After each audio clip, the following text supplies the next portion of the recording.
So this is the slower version of the previous story where they just press them into slavery within a few hours of contacting them on Facebook. And so then what they do is they take pictures of the young women in ways that the young women don't understand, that these are very provocative pictures. They might have them wear clothing. I had this happen to a friend of mine in college. Very, very beautiful young woman, was runner-up for Miss Latin America. And, no, I'm sorry, Latino American. And she was but she was a very, very, very good Catholic girl. However, the ASU, if anybody knows anything about Playboy at all, consistently rates Arizona State University as the number one. Yeah, even my videographer held his figure up. Number one most beautiful women in college in the United States. So the calendars that are no-name brand, little generic calendars pop up all the time, and they're not all extremely bad. We're not talking about pornographic calendars. We're just talking about the calendars of beautiful ASU women. So anyway, they provided some clothing for my friend that was completely covered everything about her. However, it was kind of a leotard that had flesh-colored checkers, so it made it look like that it was checkerboard where you could see her skin underneath, but it really wasn't. But that's the way it made it look. And so when the calendar came out, she's extremely beautiful, and they exploited her. And on that calendar, she was very, very embarrassed to find out that it made it look like she was nearly naked in the calendar. So, as they discussed it, I was a member of student body, the student body. What would student body officers, was Arizona ASASU is what it was called. Associated Students is the student body government of the university. But I would always rip those calendars down and throw them in the trash can, and tried to ruin their profit margin, if nothing else. So they got rid of their advertising all over campus. Just as a person, I didn't come out publicly against it, but it would just ring wrong to me. But they do this same thing where it makes these young women look like they're doing things, or make them look like they're naked when they're really not. And then what they do is they say to them, if we're going to tell your parents you've been being a bad girl, because they explain to the girl, they show her the pictures and tell her, that maybe she was looking like she was in sexually compromising positions, and she didn't even know what they were. And they guilt trip her into actually taking her clothes off, and then they take the pictures and they guilt trip her again into performing sex acts, and they essentially blackmail her and every time the blackmail gets stronger and stronger and deeper. And so if any of you parents are listening, there are actually active child sex slaves that live in the homes of the parents, and the parents don't know. Because here's how it happens, is that her new pimp says that now when she says, this has just gone way too far, and I'm going to tell my parents. They say, if you tell your parents, we will kill your parents.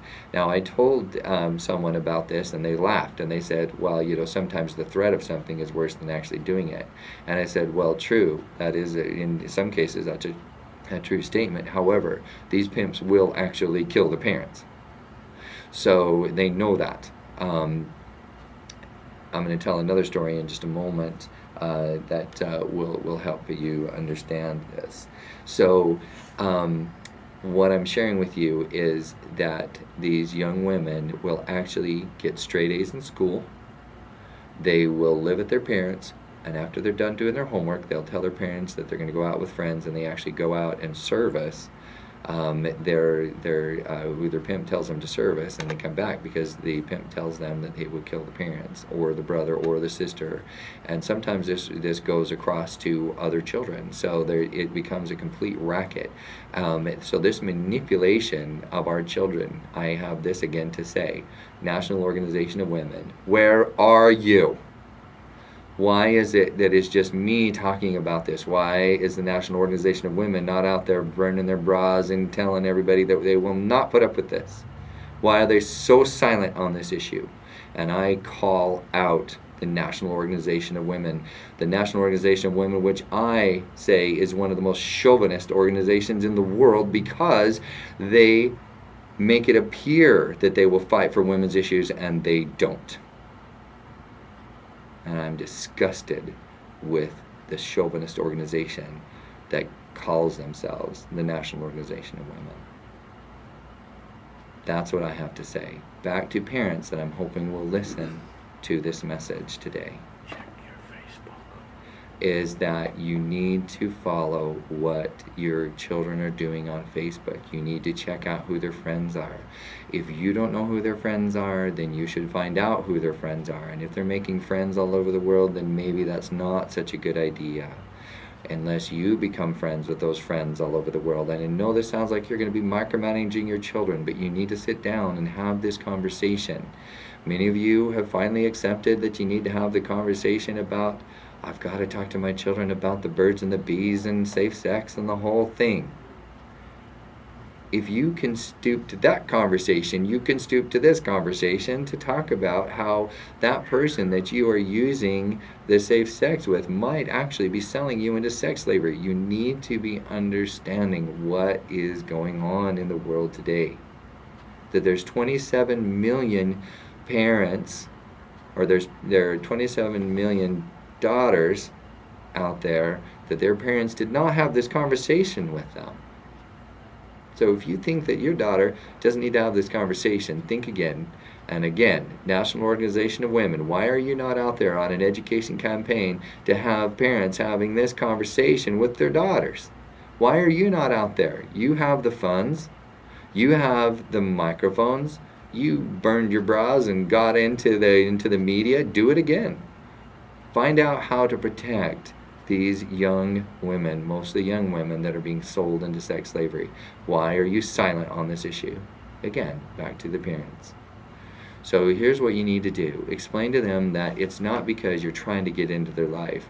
Now, first of all, you just need to become a friend of tell your child. If you're going to allow I don't allow my children to have Facebook, but if you're going to allow them to have Facebook under the age of 18, then tell them that the only way that you're going to allow them to have Facebook is if you are allowed to be their friend, and that you are allowed to have their username and password, and that you can check the conversations in their inbox, and you can check what's going on their Facebook on the posts.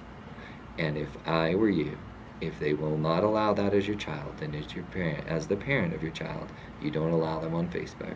And you don't allow them on other similar types of social media where they're interacting with the general public, where anyone can become a friend and anyone can stalk your child or sell your child, male or female. Okay? So this is what I have to say about the social media and young children. Now, I know of many, I have nephews and nieces and as old as 6 years old that are on Facebook, and it just makes me sad. It makes me really, really sad. And if you're one of those parents, I just ask that you think again. And again, National Organization of Women, why are you silent on this issue? This is the worst oppression of women that's ever been since the world began. We are oppressing women worse than we've ever oppressed women in this history of the world in numbers of women, and you're completely silent on the issue. Why? Why are you completely silent on this issue?